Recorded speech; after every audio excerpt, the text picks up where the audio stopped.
And joining me now is Amber Athey, Washington editor at The Spectator. Amber, welcome back. Always so great to see you. A lot to get to today, but first, let's start off with this spike in violent crime that we're seeing all across the country. In fact, just yesterday, 11 people were randomly stabbed in Albuquerque, New Mexico.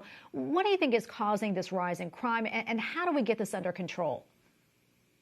Yeah, I think it's a multitude of factors, one of which, of course, is the fact that a lot of communities are unfortunately telling police not to go after certain criminals. For example, in San Francisco, you see people doing these smash and grab and looting of stores without anyone allowed to stop them. They're supposed to just let them commit the crimes. And then you have these prosecutors across the country who have been installed by left-wing activists who have decided that they don't want to prosecute certain crimes and that they're going to reform the bail system such that criminals who have committed horrible crimes, who have long rap sheets, are being released back out onto the streets to commit more crimes. I mean, how quickly did we forget about the horrific Waukesha massacre, where this individual had 2 decades as a career criminal and yet somehow was released on a shockingly low bond, and then while running from the scene of another crime, managed to plow into dozens of people at a Christmas parade. It's absolutely horrific. And unfortunately,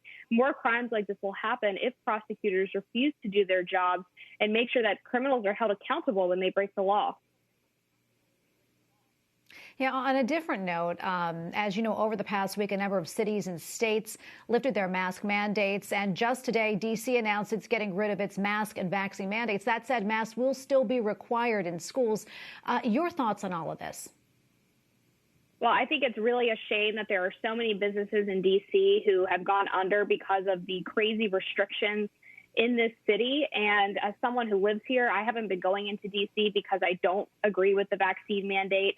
And infamously, one restaurant, the Big Board, was shut down trying to protest this policy that's not based on any science, because we do know that people who are vaccinated can still catch and spread COVID. February 15th, the date that they're getting rid of this, is actually the date that they were originally going to make the restrictions even more severe. They were going to require people to have minimum 2 shots of the vaccine, and now they're going the opposite direction, and they can't really seem to point to any clear metric as to why they are reacting this way in terms of the virus. And all of their decisions that they've made throughout the pandemic have seemed to be political rather than based on any hard data.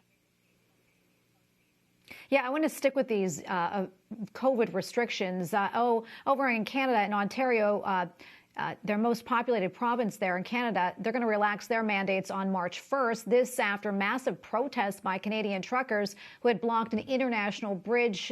But those truckers aren't alone. Similar protests against these vaccine mandates are forming in other countries. Let's talk more about that.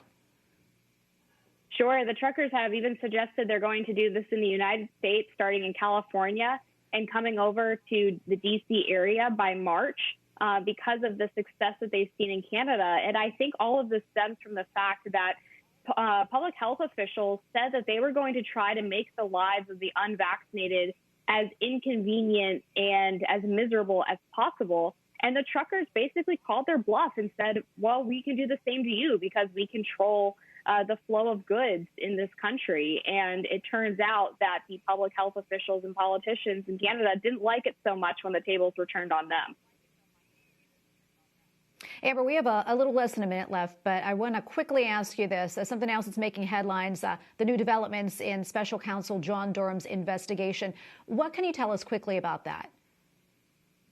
Sure. Well, I think that this is the culmination of multiple years of an investigation where we are starting to see more charges against individuals who were involved in the compilation of this Russian dossier that we now know was filled with Russian disinformation intended to divide America. And I think it's great news that the people who are involved in this will be hopefully held accountable, or at the very least, their involvement will be publicized, and the American people can finally have some answers about how all of this was able to happen against a duly elected president. All right, we're going to leave it right there. Amber, thank you so much. I always appreciate your time and analysis. Thank you.